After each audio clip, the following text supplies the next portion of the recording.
Okay, this says find the average rate of change of this function between these 2 points. So basically, they've given you the coordinates, so like the hard part's kind of done. If I plug in -4, you'll see I get 22. If I plug in 2, I'll get -8. So these are my x and g of x values.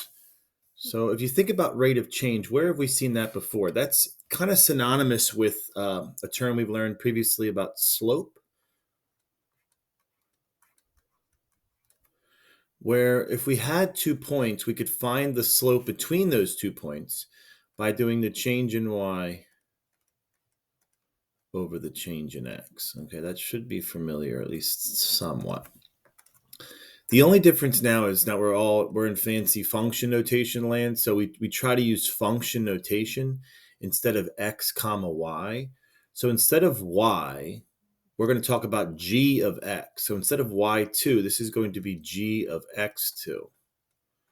That would be what we get from the function when I plug x in, minus g of x1. Oh, that's ugly. Over x2 minus x1. You can think of this as literally the same thing as y2, y1. Well, luckily for us, they already give us the values. So this is just going to be x1, y1, x2, y2. This is a y. So then we have -8 minus 22 over 2 minus -4. This is going to be -30 over 2 plus 4, which is 6, which I can reduce this to -5. Same idea here. They've given us the values. If they don't give you the y values, it's just one extra step. You just have to plug in the x values in the function to see what the corresponding y value is going to be. Now, average rate of change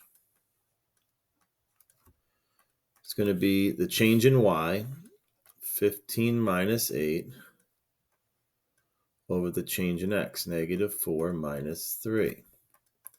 15 minus 8, I get 7 on top. 4 minus 3, -4 minus 3, sorry, I get -7. So this is going to result in -1.